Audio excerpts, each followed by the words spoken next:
If you have a dog that runs away on you, or what we call bolting, a couple points that you want to remember. Never call the dog to you.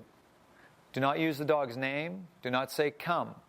The only thing I do is I will chase the dog and I will say no, and I will continue to say that in an aggressive manner. I'll be no, no, no, no, and I'll just continue to chase the dog saying that.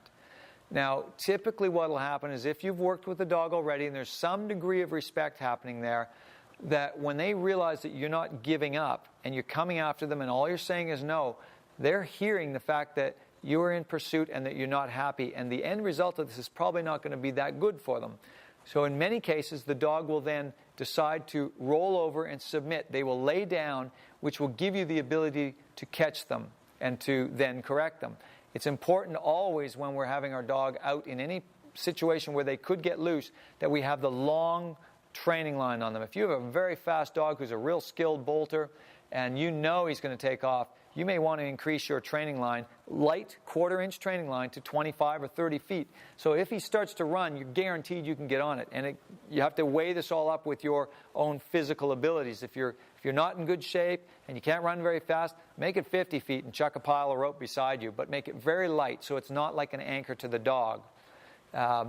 If your dog has gotten away from you, it's got an 8-foot training line on, it's running down the road or something's happened like this, and you know that you can't catch the dog, stop the chase. Let the dog settle, walk towards the dog off to the side while not looking at the dog.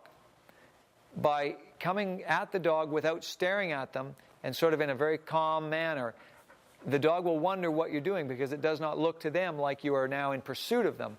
Once you get to your training line, walk towards the training line with your back turned to the dog, step on the training line, then run at the dog again in pursuit so that when the dog starts to bolt away on you again, this time they get caught. They get corrected by the training collar as they hit the end of the line. And you run at the dog again saying, no, no, no. You want to teach them ultimately that you can catch them, that you are faster than them. By turning around and calling them to you, getting frustrated because you chase them a bit and then going, come, come. You're saying to the dog that you are in a losing and a very weak position. You are now begging them. Do not go back in the house and get treats to try and bribe them because, again, they are in the controlling position. If you bribe them with treats, they will lose respect for you. Okay? Yes, if it's an ultimate emergency and the dog is going to go out in the middle of traffic, your best thing is stop chasing. You know, if there's a major freeway there or somewhere the dog is definitely going to get hit, at that point do whatever you can. But in the training process, you do not want to call the dog. You do not want to look like a victim. You want to go after the dog and show that you are the leader and you will sort of hunt them down for leaving you. Why most dogs bolt away is because they have never been given the freedom that they have yearned for and deserve since they have come into their human home environment. So they're always looking for an opportunity to escape out the door, run off, and just feel what it's like to live. It's like taking my child to a playground and holding his hand the whole time and letting him watch everyone else play, never letting go of him because I'm afraid he might run off or he might do something.